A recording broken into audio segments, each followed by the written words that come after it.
Hey everybody, welcome to my channel, The Outlet Podcast. My name's Gazy, and it's a pleasure to have you watching. So, why am I doing this video? Well, I have a number of other videos here on the Outlet Podcast channel on YouTube. I got my Solely and Holy vlogs where I talk about issues concerning issues and perspectives concerning my faith as a born again Christian. I have my Harley Quinn's Little Black Book series where I just like buy a bunch of these and I unbag them to see if I get like some interesting variant covers. I also have my book club. The In the Beginning Was the Word book club, where we're discussing two books so far. Two. You're discussing this one, and Frank, the Diary of a Young Girl. We're also discussing the narrative of an American. The narrative life of Frederick Douglass, an American slave. And these books are, not that big as far as the content goes, but as far as quality goes, they're amazing. So join the book club. And I got some other things going on my channel. I wanted to do something else, something like an introduction. So I want to introduce myself to the web, apart from my podcast channel. I got my desk and all that stuff in the background. Apart from that, I actually wanted to share my life, share some ideas, share who I am and what I deal with, and things that I like, things that I don't like, all that. So this segment will be called the About Face. The About Face. So what I got here, I got 50 questions, and I'll do like a series of this, like little, this tete-a-tete, or there's this questionnaire. And so I got this like random number generator from 1 to 50. And so what I'm going to do is, depending on the question, the number it lands on, that's the question that I read. So here we go. I got this number generator. I'm using it from random.org. So go visit the site for random.org for whatever it is that they provide online. I don't know. I just got this random number generator. So here we go. Okay, I got number 25. So let me scroll. Okay. What do you think about more than anything else? What I think about more than anything else is perception and acceptance. Oops. See, I messed it up. And I wanted to correct myself there. I want to be perceived properly, and I want to be accepted for that perception. Now, if you might not agree, but I think being accepted is something that everybody desires. Now, I don't know how you live your life, how you choose to live your life, but I can surely bet that you want acceptance from anything. You want to be accepted into a job. You want to be accepted the way you live with your parents. You want that girl to accept you and to fall in love with you. We all want acceptance. It's so interesting that we're like united by this idea. We want to be accepted. And there are many people that might accept me for various reasons. They might accept me for my talent as a goalkeeper when I played soccer, because I do play. I have played soccer. I really want to get back. If I get back, you can bet I'm gonna do like some kind of like GoPro thing about it. So okay. So I like, people might accept that I'm a good goalie.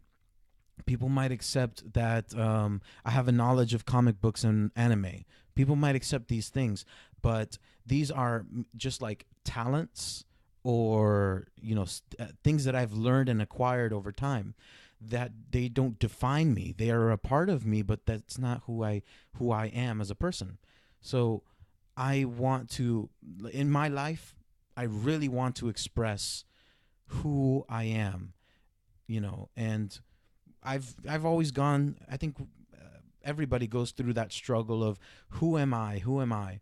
And when I was reading the scripture, I went to this like Baptist camp. I'm not a Baptist, I'm a Pentecostal, but I went to this Baptist camp with a bunch of my friends from this Baptist church. I love my Baptist friends. Baptist. I said it like 5 times.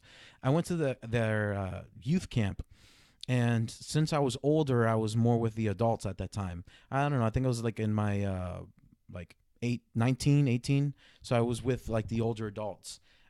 And we were discussing pretty profound stuff when it comes to Moses and his experience on the mountain, where he came across when he saw the burning bush, and it wasn't quenched. And so he decided to go up the mountain, and there God was speaking from the bush. Now, an interesting interaction goes on, and what Moses says, he says, "Who do I say sent me?" Or Moses would always ask. Apart before that, he would always ask, "Who am I to do this? Who am I? Who am I?" Now, that's in the King James version. He always say, "Who am I? Who am I?" God, when Moses asked him, "Who do I say sent me?" God responds to him, "I am that I am."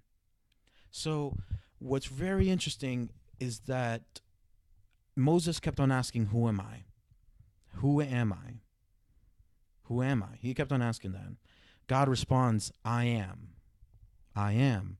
So you got who. Let me go this way. You have, you have who am I, and you have God now saying, "I am who." He never says who, but in this case, you have Moses saying, "Who am I?" God says, "I am who." So God knows who he is. He's fully realized. He's fully actualized. But Moses doesn't know who he is, because he kept on asking God, "Who am I?"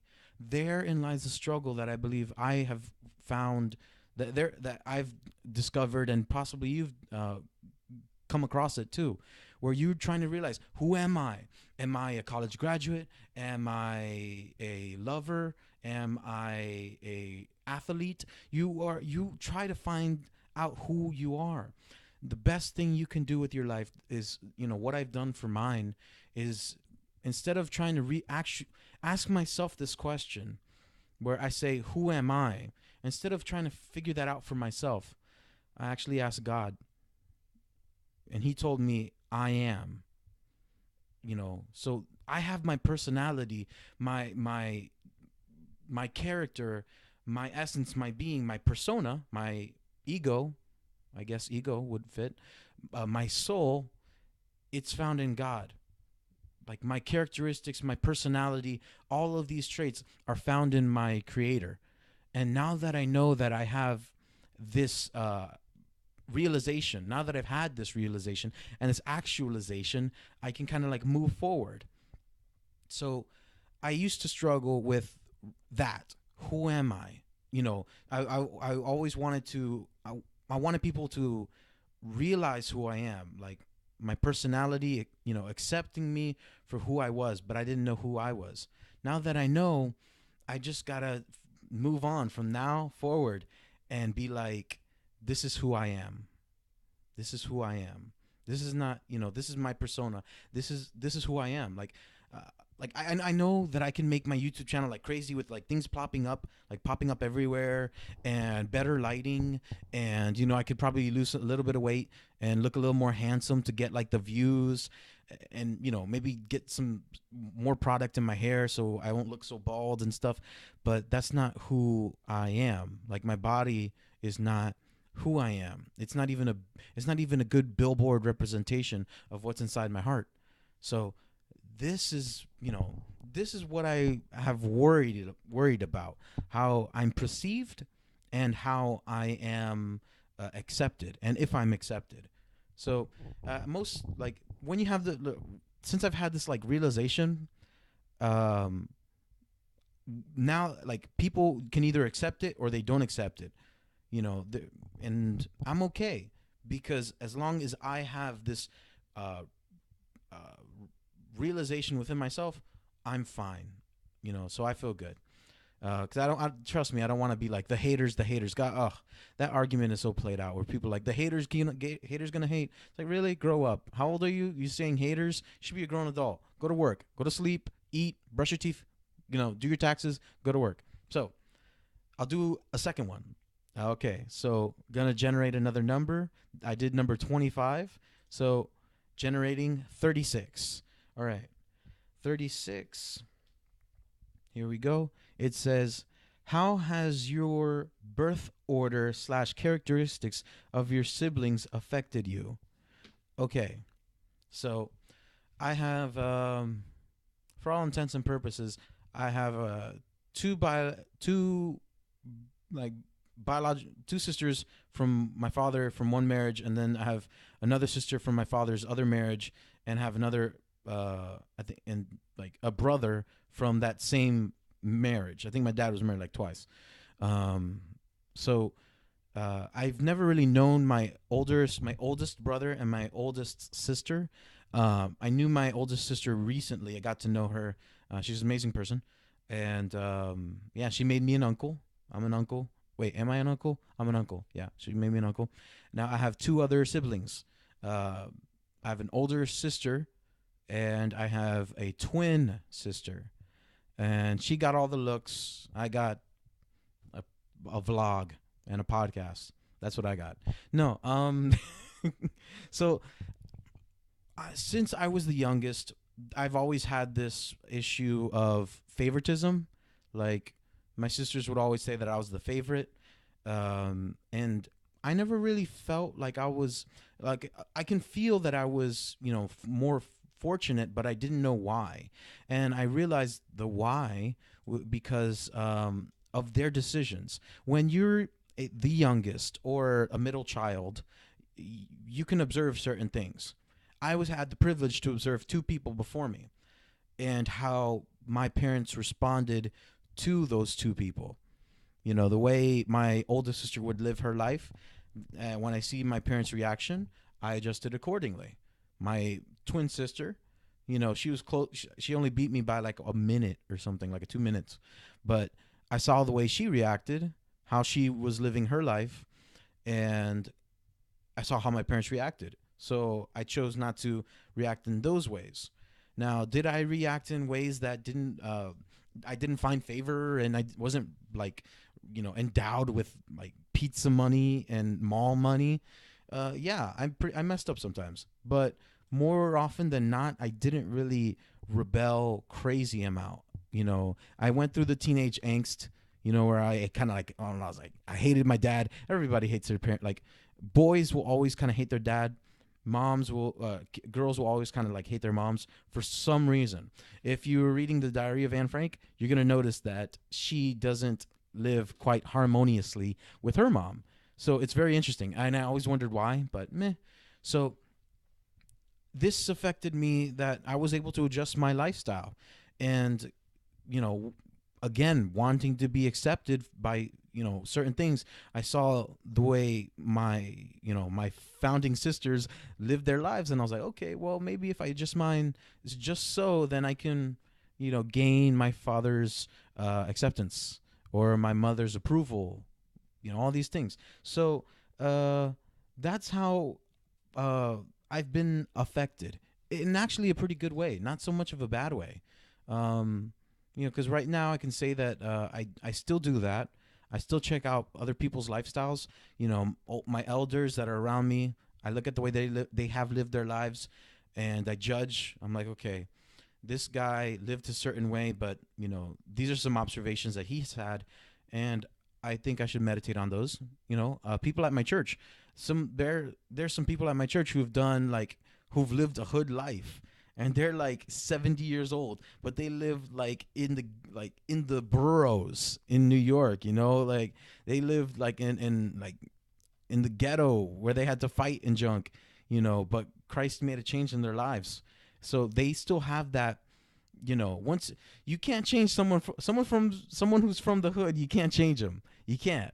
And, and so it's pretty funny sometimes that I see the hood rise up in like my older sisters in church, and I'm like, it's pretty funny. That's pretty funny. But still, Christ made a change in their lives. They're not living that way anymore. So I'm like, okay. So if it worked out for them, then it worked out for me. And by doing that, I'm doing pretty good. I got some nice Oh man, I got some nice comics on the wall. Got a nice little apartment here in Central Florida. Married for about 2 years, going to be 2 years. I've had the privilege of going on a number of vacations. I've running my own landscaping company and it's doing pretty well. So it's not too bad just to hold your tongue, sit back in the cut, and watch, and then respond accordingly. Don't vine the first thing that you see. Don't be that guy who's trying to instigate fights for the sake of uploading videos. Don't throw down controversial comments on Facebook about your political views because you're trying to get a rise out of your friend who believes opposite of you. Why do those things? Grow up, So this is the about face segment. I've answered 2 questions so far, number 25 and number 36. So my next episode, I'll do 2 more. So as far as that goes, pretty good questions. I'm not going to review them. This is going to be live on the spot. I promise you that. I'm not the second I read it, you're going to see me bubble like, oh my gosh. And that's it. So you guys, thank you for watching my video. You can, I'd love to see any comments that you might have. So, like this, share it with your friends so I can see what they believe and see what they think about being, how, the order in the family, how they reacted accordingly. And the number 25 question, what was that? The biggest, what is it? What do you think about more than anything else? So those 2 questions, I'd like to know what you think. All right. I'm stuttering. I'm having a good day. I'm pretty happy. So God bless you guys. Connect and recharge.